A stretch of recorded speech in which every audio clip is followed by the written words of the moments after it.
গল্পের নাম হায় রাম। আমি বাঙালি, কিন্তু জন্মালাম বম্বে, আবার কিন্তু বড় হলাম ক্যালকাটায়, পড়াশোনাও ক্যালকাটায়, কিন্তু রাজনীতি সম্বন্ধে আমার নলেজ শূন্য। আপনারা বলবেন ন্যাকা, কলকাতায় বড় হয়েছ আর পলিটিক্স সম্বন্ধে কিছু জানো না। রাজনীতির দৌলতে শহরের নাম ক্যালকাটা থেকে কলকাতা হয়ে গেল, বম্বে থেকে মুম্বাই হয়ে গেল, আর ম্যাডাম নাকি এ পলিটিক্যাল। বাজে কথা। আপনাদের মনে এরকম চিন্তা ধারণা আসাটাই স্বাভাবিক, কিন্তু বিশ্বাস করুন, আমি সত্যি রাজনীতি সম্বন্ধে কিছুই জানি না। 4 জন মধ্যবিত্ত বাঙালি কন্যার মতন খুবই প্রোটেক্টিভ পরিবারের মধ্যে আমার জন্ম। বাবা ইঞ্জিনিয়ার আর মা হাউসওয়াইফ। বাবা বিশ্ব জুড়ে কাজ করতেন আর মা বাড়ি আর আমাকে সামাল দিতেন। পড়াশোনা, গান, আবৃত্তি আর গল্পের বই পড়তে পড়তে কখন যে আমি বড় হয়ে গেলাম বুঝতেই পারলাম না। হ্যাঁ, স্কুল কলেজে নাটকে আমি অবশ্যই পাঠ করতাম। কখন আর কেমন করে যে মডেলিং আর ছোট পর্দায় কাজ করতে লাগলাম কখনো বুঝতেই পারিনি। তারপর থেকে শুধু কাজই কাজ। পলিটিক্স নিয়ে চর্চা করার আমার সময় আর সুযোগ দুটোই হয়নি, তাই আমার এই অবস্থা। যাকগে, সব মানুষই তো সব কিছু করতে পারে না। আমিও এই জীবনে পলিটিক্স বুঝতে পারলাম না। Never mind. এবার কিন্তু আসল গল্পতে আসি। আজকে না আমার সাথে এমন একটা ঘটনা ঘটলো, যার ফলে আমি আপনাদের সঙ্গে আমার মনের কথা শেয়ার করতে আবার প্রস্তুত হলাম। আজকে আমার কাছে পল্টুদার ফোন এলো। না মানছি নাম্বার অচেনা, কিন্তু গলাটা ভীষণ পরিচিত। পল্টুদার গলা কি আবার ভোলা যায় নাকি? 2 দশক ধরে ওনার গলা আমরা শুনে এসেছি, কখনো মাইকের মাধ্যমে তো কখনো রাস্তাঘাটে। পল্টুদাকে প্রায় পাড়ার সব গতিবিধিগুলোর পরিচালনা করতে রাস্তায় দেখতে পাই। পল্টুদা না থাকলে আমফান ঘূর্ণিঝড়ের সময় আমাদের পাড়াতে কোনোভাবে নর্মালসি ফিরত না। না তো রাস্তাঘাট থেকে গাছপালা সরানো হতো, আর না তো ইলেকট্রিসিটি ফিরত। ভাগ্যিস পল্টুদা পার্টি করে, যার ফলে আমরা সেই বিপজ্জনক পরিস্থিতি থেকে বেরিয়ে আসতে পেরেছিলাম। হ্যাঁ, পল্টুদা পার্টি করেন, মানে উনি পলিটিক্স করেন। আমার মতন অপদার্থ নয়। আগে 2009 অবধি লাল পার্টি করতেন, এখন উনি রুলিং পার্টি করেন। পল্টুদার ফোন পেয়ে আমি অবাক। পল্টুদা আবার আমাকে কেন ফোন করছেন ভেবে পল্টুদা বললেন, এবার কিন্তু তোমরা ভোট করতে আসবে। আমি মনে মনে ভাবলাম, এই কথাটার মানে কি? পল্টুদা আমাকে এরকম নির্দেশ দিচ্ছেন কেন? তারপর আমার মনে পড়লো যে আমরা তো ভোট দিতে যাই না। আমরা এ পলিটিক্যাল বলে নয়, কিন্তু আমার তো ভোটার কার্ডই হাতে পাইনি।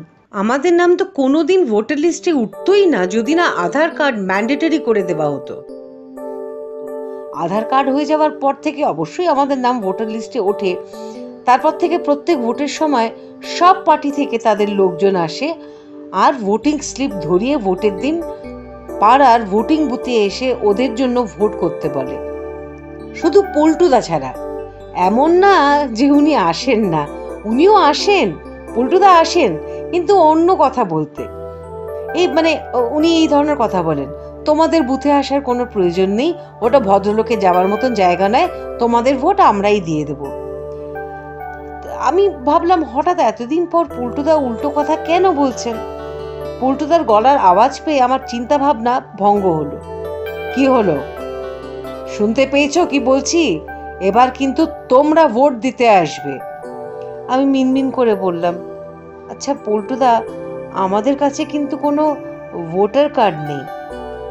পল্টুদা বলল, কোনো ব্যাপার না, আধার কার্ড হলেই হবে, বাকি সব আমি দেখে নেব। আমি বললাম, ঠিক আছে, আপনি যখন বলছেন তখন আমরা যাব।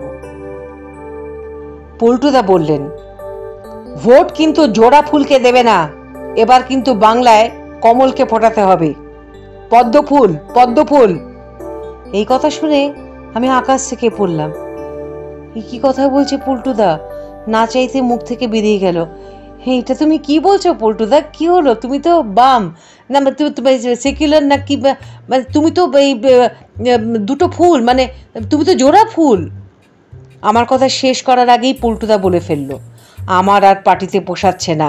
সব কটা এত পাপ করে বসে আছে যে ওদের পাপের প্রায়শ্চিত্ত করার জন্য আমায় রামের শরণ নিতে হচ্ছে।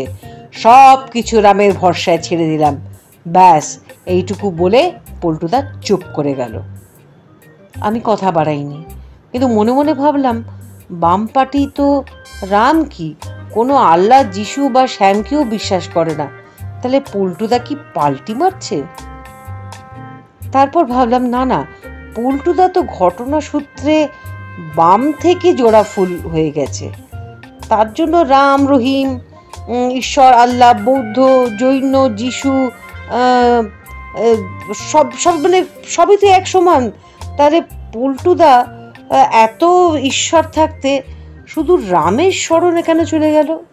সন্ধেবেলা আমার হাজবেন্ড যখন বাড়িতে ফিরল, তখন খাবার টেবিলে তাকে আমি এই নতুন ডেভেলপমেন্টের কথা বললাম। আমার হাজবেন্ড খেতে খেতে হাসতে শুরু করলো। আমি বিরক্ত হয়ে বললাম, পল্টুদা হরে রাম হরে কৃষ্ণের কীর্তন করছে আর তুমি হাসছো? আমার হাজবেন্ড হেসে বলল, ওর বোধহয় রাম নাম সত্য হয়ে যাচ্ছে, তাই পল্টু তার নিজের নাটবল্টু পাল্টাচ্ছে। তুমি এইসব কথা ভেবে টেনশন করো না তো। আমি রেগে গিয়ে বললাম, কি আজে বাজে কথা বলছো তুমি? পল্টু তার রাম নাম সত্য হতে যাবে কেন? ফোনে গলা শুনে তো সুস্থই মনে হচ্ছিল। আর যদি পল্টু তার রাম নাম সত্য হয়ে যায়, তাহলে আমাদের পাড়ার কি হবে কখনো ভেবেছো তুমি? তুমি তো অফিস চলে যাও, আর তোমার মতন অন্য অফিস গোয়িং লোকেরাও তো শুধু নিজের কাজ নিয়ে ব্যস্ত। পাড়ার দায়িত্ব তো শুধু পল্টুদা একাই সামাল দিচ্ছে। পল্টুদার যদি সত্যি কোনো গভীর রোগ হয়, এই শোনো না, আমার ভয় করছে। পল্টুদার কি কোনো গভীর রোগ হয়েছে? দেখো, যদি হয়ে থাকে না, তাহলে কিন্তু আমাদের ওনার পাশে দাঁড়ানো দরকার, যেমন উনি এত বছর ধরে পুরো পাড়ার পাশে দাঁড়িয়ে আছেন। আমার হাজবেন্ড আবার হেসে বলল, তুমি এত বড় হয়ে গেলে কিন্তু সত্যি পলিটিক্স সম্বন্ধে কিচ্ছু বুঝলে না। আর এতদিন যখন বোঝনি, তাহলে কেন এই বয়সে এসে রাজনীতির ব্যাকরণ বোঝার চেষ্টা করছো? পল্টুর পাশে দাঁড়াতে যেও না, ওকে চুপচাপ ভজন আর ধ্যান করতে দাও। চিন্তা করো না, রামলালা সব ঠিক করে দেবে। আমি চিন্তায় বললাম, এবার কিন্তু যে ভোট দিতে যেতে হবে, পল্টুদা আমাকে নির্দেশ দিয়েছেন। হাজবেন্ড বলল, তো যাবে, তার জন্য এত ব্যস্ত হওয়ার কি আছে? আমি ঘাবড়িয়ে বললাম, আমি কিন্তু জানি না যে ভোটিং বুথে কি হয়। আমার হাজবেন্ড বলল, উৎসব, নির্বাচনী উৎসব, যাবে ধিতাং ধিতাং করে, তারপরে ভোটিং আর উৎসবটি সেলিব্রেট করে ফেরত চলে আসবে। আমি বললাম, ঠাট্টা করো না তো, এই ভোটিং বুথে কোন উৎসব হয়? আমার হাজবেন্ড একটু ভেবে বলল, এই বছর নিশ্চয়ই রামলীলা হবে, তাই তো হওয়া উচিত। জানি না, মহাভারত হতে পারে। আর হ্যাঁ, গরম যদি কম থাকে তাহলে আমিও যাব তোমার সাথে। আমি বললাম, যদি মানে ভোটিং করা তো আমাদের সাংবিধানিক দায়িত্ব, আগে পল্টুদা আমাদের দায়িত্বটা পালন করে দিত। চিন্তা করো, উনি বোধহয় আমাদের দায়িত্ব আর নিতে পারছেন না, কিন্তু এবার তো আমাদের দায়িত্বে নিজে পালন করতে হবে, মানে আমাদের নিজেদের দায়িত্ব নিজেদের পালন করতে হবে। পল্টুদা করবে না, তার সাথে গরম বা শীতের কি সম্পর্ক? অদ্ভুত কথা বলো না তুমি। আমার হাজবেন্ড বলল, বললাম তো যাব, যদি আবহাওয়া পারমিট করে। এই সেকুলার স্যাম, বাম আর রাম যদি ওখানে গোলাগুলি আর বোমাবাজি বর্ষা না করে দেয়। হে রাম, গিন্নিকে একটু রাজনীতি শেখাও, মন্দির তো হলো, এবার তো সদ্বুদ্ধি দাও। এই পলিটিক্যাল নিরীহ প্রাণীটিকে পলিটিক্সের অন্তত এবিসিডি তো শেখাও। আমি তো পারলাম না, এবার তুমি এর ওপরে কৃপা করো প্রভু। এই কথা বলে আমার হাজবেন্ড ওখান থেকে উঠে চলে গেল। আমি ঠিক বুঝতে পারলাম না যে ও কি বলার চেষ্টা করছিল। সেই মুহূর্তেই টিভিতে একটা জোরদার ব্রেকিং নিউজ শুনতে পেলাম। নির্বাচনের প্রথম দিনই পশ্চিমবঙ্গে অনেকগুলো ভোটিং বুথে দাঙ্গা আর মারপিট, পাথরছোড়া আর লাঠিপেটা আর কোনো কোনো জায়গায় গোলাগুলি ও বোমাবাজি ঘটনাও ঘটেছে। বেশ কয়েকজন গুরুতরভাবে আহত। শুনুন, বেশ কয়েকজন গুরুতরভাবে আহত। এই আইন শৃঙ্খলা ভঙ্গ করার জন্য সব পার্টি একে অপরকে দোষ দিচ্ছে। এই নিউজ শুনে আমার মুখ থেকে না চাইতেই বেরিয়ে গেল, হায় রাম।